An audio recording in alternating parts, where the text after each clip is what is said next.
তুমি খেয়াল করেছো সবার বাড়িতে কত ঝগড়া ঝামেলা লেগেই থাকে, অথচ আমাদের মধ্যে কখনো কোনো বিষয় নিয়ে ঝগড়া লাগে না। এর কারণ কি বলো তো? কারণ হলো আমরা একে অপরকে ভালো মতো বুঝি। তুমি আমাকে এত বোঝো, আমি হয়তো তোমার সব শখ পূরণ করতে পারি না, তবুও তুমি কখনো আমার উপর রাগ করো না। আমার খুব বেশি শখ নেই গোপাল, তুমি পাশে থাকলেই হলো। আমরা গরিব হতে পারি, কিন্তু আমাদের সংসারে কোনো ঝগড়া কলহ নেই। তুমি যা উপার্জন করো তাই দিয়েই আমরা 3 বেলা খেয়ে দিয়ে ভালোই আছি। আমি সব সময় তোমার পাশে আছি লতা, আর উপার্জন কিছু বাড়লে তোমার জন্য অবশ্যই কিছু করব। উপার্জন বাড়ানোর জন্য অথবা আমাকে কিছু দেওয়ার জন্য তুমি যদি বেশি খাটুনি করো তাহলে কিন্তু আমার একদম ভালো লাগবে না। আমি অল্পতেই খুশি গো, শুধু তুমি পাশে থাকলেই আমার হলো, বেশি কিচ্ছু চাই না আমি।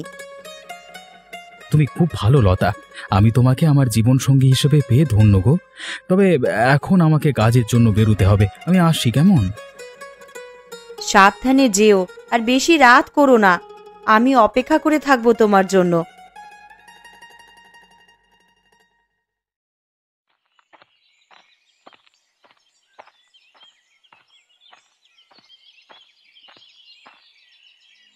তা খগেন, গ্রামের কি অবস্থা? গ্রামের ব্যাপারে বলো, কার ঘরে কি চলছে? গ্রামের ঘরে ঘরে ঝগড়া ঝগড়া, যেদিকে তাকাই সেদিকেই এই। অবশ্য ব্যতিক্রম আছে গোপালের বাড়ি। গোপালের বাড়ি?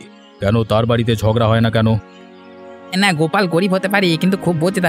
তার বউ লতাও তেমনি, একে অপরকে খুব বোঝে। গ্রামের সব বাড়িতে যদি ঝগড়া লেগে থাকে তখন গোপালের বাড়ি শান্তিপূর্ণ থাকবে, এটা তো মেনে নেওয়া যায় না। কি বলিস খগেন? বাবু, আপনি কি আমাকে গোপাল আর লতার মধ্যে ঝগড়া বাঁধাতে বলছেন? মনে তো হয় না গোপাল আর লতার মাঝে কোনোদিন ঝগড়া হবে। যদি গোপাল আর লতার মধ্যে ঝগড়া না লাগাতে পারিস তাহলে অন্তত এমন কিছু কর যাতে ওদের সাংসারিক শান্তি নষ্ট হয়। হ্যাঁ, ওদের শান্তি নষ্ট করা যেতেই পারে। ওই গোপাল একটা গরিব, অথচ এই গরিবের মধ্যেও কি সুন্দর শান্তিপূর্ণ বসবাস করে, এটা আমার নিজেরও মোটেই সহ্য হয় না। তাহলে তো আর দেরি করে লাভ নেই, দ্রুত কাজে লেগে পড় খগেন। একটা বুদ্ধি বের কর আর ওই গোপাল গরিব গোপালের সুখ শান্তির জীবন তছনছ করে দে।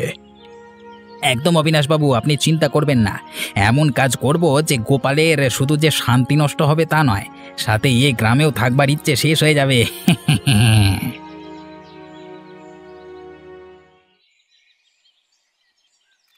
খগেনদা, আমি আপনার বাড়ির সব জঙ্গল কেটে ফেলেছি, এবার কি আমি আসতে পারি? হ্যাঁ, তা সব জঙ্গল কেটে ফেলেছিস তো? কোথায় আবার রাখিসনি তো আগাছা? হ্যাঁ, না না, একদম সব পরিষ্কার করে দিয়েছি। আমার পারিশ্রমিকটা দিয়ে দাও, তাহলে আমি আসতে পারি আর কি। ওরে পারিশ্রমিক তো দেবই, আমি কি পালিয়ে যাচ্ছি নাকি? আমাকে সব দেখে শুনে নিতে হবে না কেমন কি কাজ করলি? এত যখন তারা তো কাজ করতে আসিস কেন শুনি? কাজ না করলে তো পেট চলবে না খগেনবাবু। আর তাছাড়া আসলে বিকেল করিয়ে সন্ধে পড়ছে তো তাই। ঠিক আছে ঠিক আছে, যেতে তোকে দিচ্ছি এক্ষুনি বাড়ি, বদনাম সহ। এমন বদনাম দেব মাথা উঁচু করে আর বাড়ি ফিরতে পারবি না। হ্যাঁ, এ কি, আমার টাকা কোথায় গেল? এ পকেটেই তো রেখেছিলাম। এই গোপাল, তুই আবার হাত সাফাই করিসনি তো? এই কি তুমি বলছো খগেনদা? আমি গরিব মানুষ হতে পারি, তবে চোর নই। আমাকে ভুলভাল অভিযোগ করো না খগেনদা।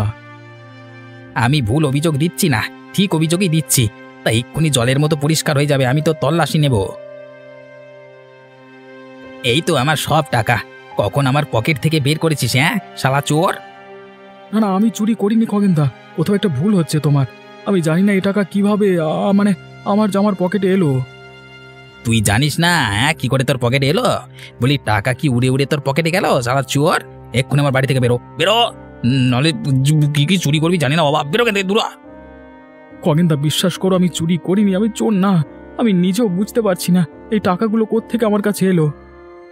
আরে একটাও কথা বলবি না, চুপচাপ বেরিয়ে যা। আমার পকেট মারা? হ্যাঁ রে, আমি তোর বার করছি, দাঁড়া। সারা গ্রামকে তোর এই চুরির কথা জানিয়ে দেবো। তোর মতো চোরের ব্যাপারে সাবধান করে দেবো সকল গ্রামবাসীকে। না খগেনদা, এমন করো না। আমি তাহলে কি করে কাজ পাবো, পেট চালাবো কি করে? কি করে আবার আর লতা সংসার টানবো? সেটা চুরি করবার আগে ভাবতে হতো বে। এখন আমার বাড়ি থেকে দূর হ।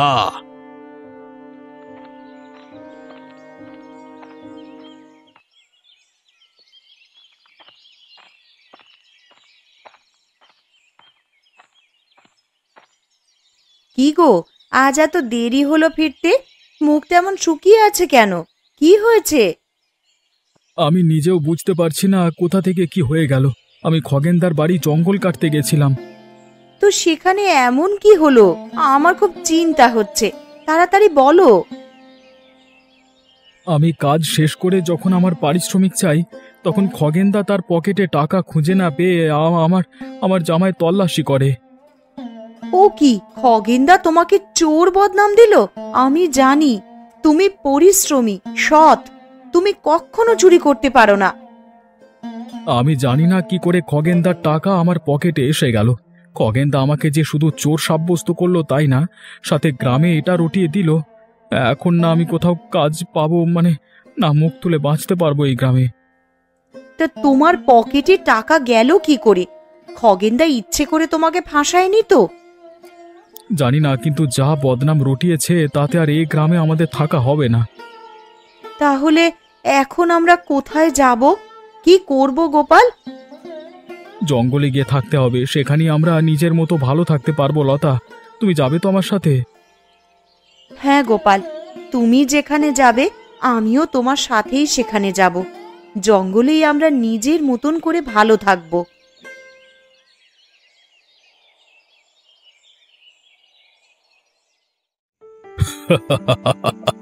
বাহ খগেন বাহ, তোর কথার তো বেশ দাম আছে। যেমন কথা দিলি তেমনই তো কাজ করলি।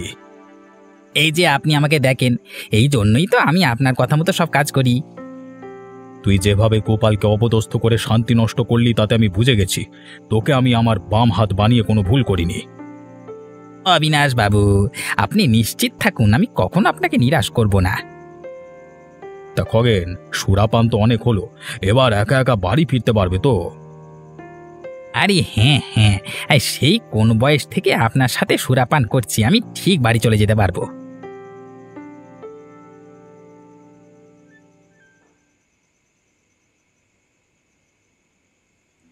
কতবার না তোকে বলেছি এইভাবে সুরা খেয়ে আসবি না, তা কোনো কথাই তো আমার শুনিস না।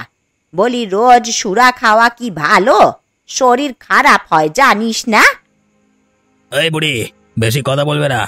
আমার টাকা, আমি সুরা খাবো না বিষ খাবো সেটা সম্পূর্ণ আমার ব্যাপার, এই নিয়ে বেশি নাক গলাতে যাও না রে। আমি তোর মা, আর আমার সাথে তুই এইভাবে কথা বলছিস খগেন? আমি তো কল্পনাও করিনি এমন দিনও আমাকে দেখতে হবে। বাবা, তুমি কেন ঠাম্মার সাথে এইভাবে কথা বলছো? আর সত্যি তো সুরা খাওয়া ভালো না, এতে তোমার স্বাস্থ্যের ক্ষতি হবে। এই মেয়ে, একদম চুপ থাকবি। আমাকে কথা শোনাস কোন সাহস হবে? এই, আমার খাস, আমার পড়িস, আর আমার বড় কথা।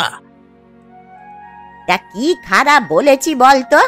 রোজ যে সুরা খেয়ে আসিস, এতে তোর শরীরটা তো দিন দিন ক্ষয় হচ্ছে, সেটা কি বুঝতে পারছিস না?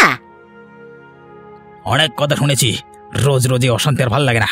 বেরিয়া বেরিয়া, তুই না বেরো। কি বললি? তুই আমাদের বেরিয়ে যেতে বললি? কপালে আমার এই দিনও লেখা ছিল রে। আমি এখন এই মেয়েটাকে নিয়ে কোথায় যাব?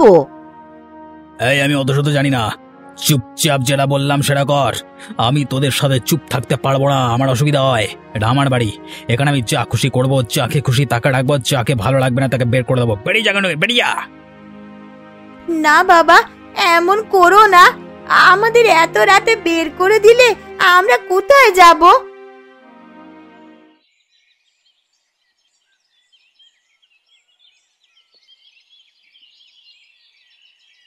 গোপাল কাকা, তুমি যদি আমাকে আর দিদাকে তোমার বাড়িতে আশ্রয় না দিতে, তাহলে যে আমরা এখন কোথায় যেতাম আর কি করতাম জানি না গো।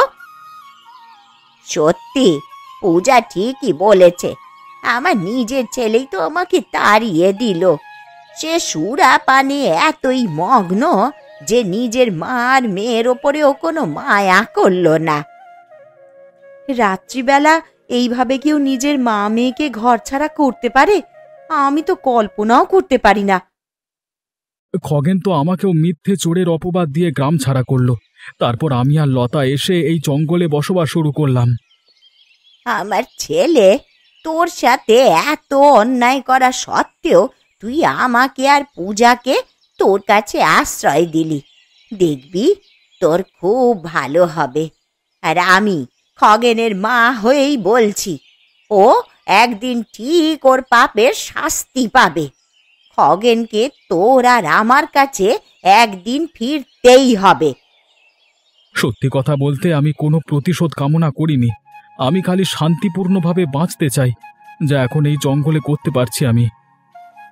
হ্যাঁ বুড়িমা, এখানে আমরা নিজেরাই ধান, গম ইত্যাদি শস্য, এছাড়া সবজি, মাছ চাষ করি। নিজেদের ঘর বানিয়েছি। পূজাকে আর তোমাকে আমাদের সাথে পেয়েছি। আমরা এখানেই ভালো আছি। সত্যি গোপাল আর লতা, তোমাদের কোনো তুলনাই হয় না। তোমরা সত্যি খুব ভালো।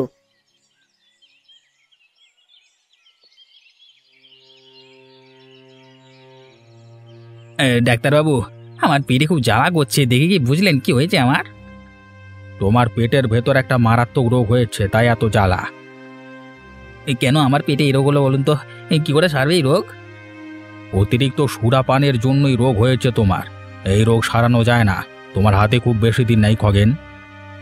এ কি বলছেন আপনি ডাক্তারবাবু? এ কোনো ওষুধ তো হবেই। এই রোগ নিরাময়ের কোনো ওষুধ নেই। তবু তুমি যদি চাও শহরে গিয়ে কোনো বড় ডাক্তার দেখাতে পারো।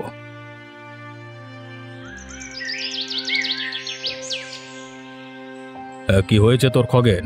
কালকে রাতে এলি না কেন? তোর জন্য অপেক্ষা করছিলাম। বাবু, আমার পেটে একটা মারাত্মক রোগ হয়েছে অতিরিক্ত সুরাপানের জন্য। ডাক্তার দেখিয়েছি, ডাক্তার বলেছেন আমার হাতে বেশি দিন নেই। সুরা খাওয়া খারাপ নাকি? আমিও তো খাই, আমার তো কিছু হয়নি। আপনার শরীর আর আমার শরীর আলাদা অবিনাশবাবু। ডাক্তার বলেছেন আমার যে রোগ হয়েছে তা ওষুধে নিরাময় হয় না। তাও আমি ভাবছি শহরে গিয়ে একবার ডাক্তার দেখাবো। তাহলে আমার কাছে এসে সময় কেন নষ্ট করছিস? এমনিতেই না বললি তোর হাতে সময় কম, বেশি দিন বাঁচতে পারবি না। যা শহরে গিয়ে ডাক্তার দেখা, তাতে যদি তোর রোগের কোনো নিরাময় হয়। বাবু, শহরে যাওয়ার মতো তো টাকা আমার কাছে নেই, তাই আপনার কাছে এসেছি। আমাকে কিছু অর্থ সাহায্য করলে ভালো হয়। এখন বুঝতে পারছি রোগ টোগ কিছুই না, টাকা মারবার জন্য এত নাটক করছিস তুই। না বাবু, আমি নাটক করছি না। আমার সত্যি গম্ভীর রোগ হয়েছে। শহরে ডাক্তার দেখালে তো বাঁচতে পারি। দয়া করে একটু অর্থ সাহায্য করুন। মানলাম তো রোগ হয়েছে, আমার টাকা দিয়ে শহরে ডাক্তার দেখাবি। কিন্তু ডাক্তার দেখানোর পরও যদি তোর শরীর ঠিক না হয়, তখন তুইও মরে যাবি। আমাকে টাকাকে ফেরত দেবে শুনি। আমি সারা জীবন আপনার জন্য এত কাজ করলাম, আর আজকে আমার বিপদের দিনে আপনি এভাবে মুখ ফিরিয়ে নিচ্ছেন অবিনাশবাবু। বক বক করে মাথা নষ্ট করিস না। তোর বেঁচে থেকেও আর লাভ নেই তো। যেদিকে খুশি যা, কিন্তু আমার বাড়িতে কোনোদিন আসবি না, ঠিক আছে? তোর রোগ তুই সারাগে যা। সারিয়ে উঠলে ভালো, না হলে তো গেল, তাই না? আমি কোনোদিনও ভাবতে পারিনি অবিনাশবাবু আমার সাথে এমন ব্যবহার করবেন। কিন্তু আমি এখন কোথায় যাব? পূজার সাথে খুব অন্যায় করেছি, মা আর পূজার সাথে। কিন্তু মা এখন আমাকে আশ্রয় দেবে, আমার সেবা করবে। আমি মায়ের কাছেই যাব। মা ঠিক আমাকে ক্ষমা করে দেবে।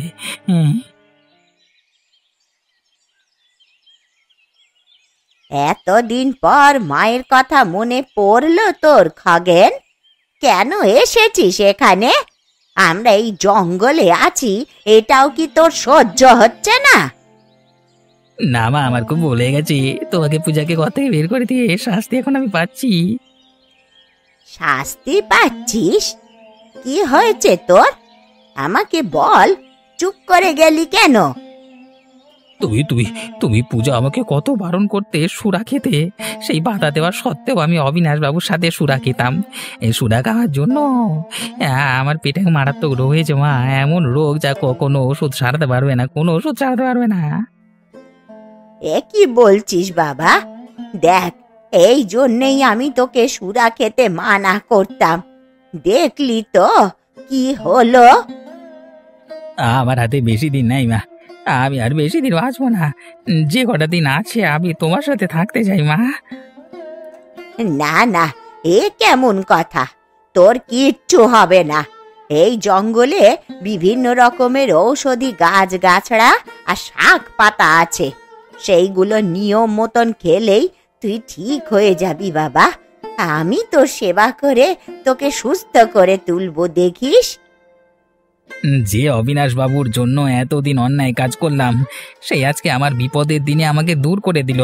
আর তুমি তুমি যাকে আমি বাড়ি থেকে তাড়িয়ে দিয়েছি, খারাপ ব্যবহার করেছি, সে আমাকে আমার বিপদের দিনে আশ্রয় দিচ্ছে। তা সে যতই তুই আমাকে তাড়িয়ে দে আর খারাপ ব্যবহার কর, আমি তো তোর মা রে। আমি কি কখনো তোকে দূর করতে পারি?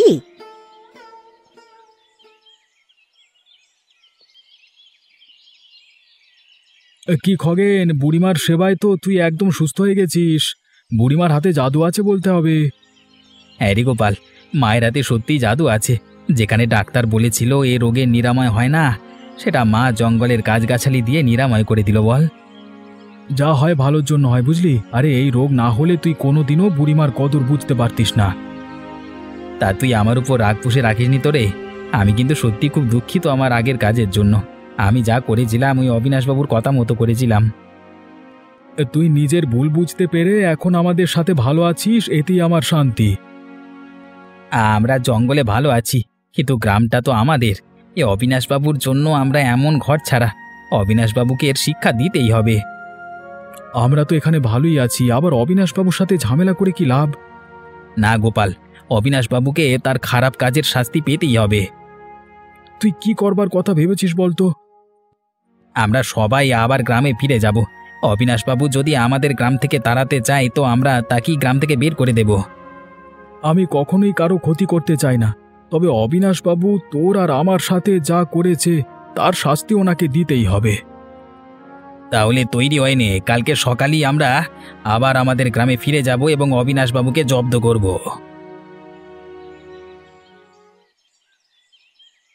একে তোমরা আবার এই গ্রামে ফিরে এসেছো?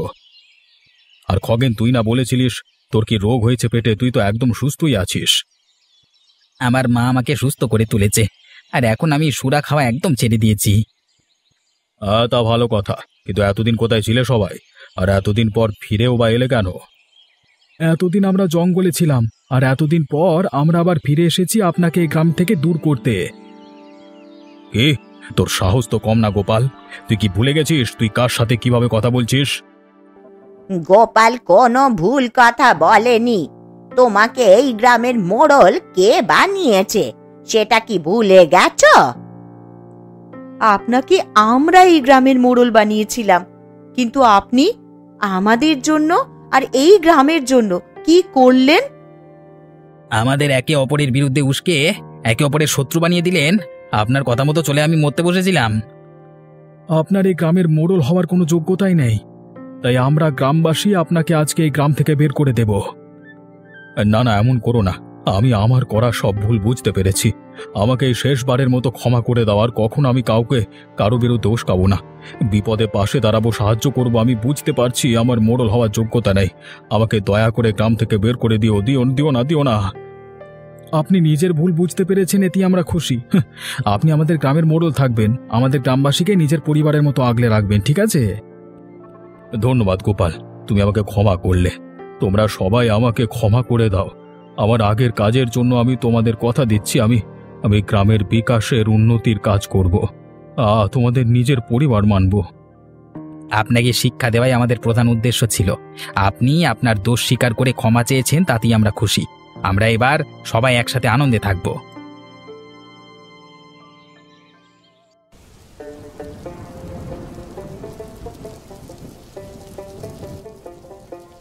অবিনাশবাবু, খেয়ে দেখুন আমার মায়ের হাতের তৈরি চিকেন কষা কেমন হয়েছে বলুন।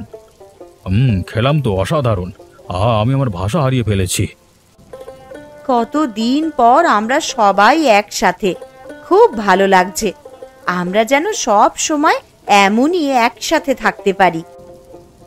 আমি যা যা করেছি তারপরও তোমরা আমাকে ক্ষমা করে আমাকে সঙ্গে নিয়ে দাওয়াত করছো।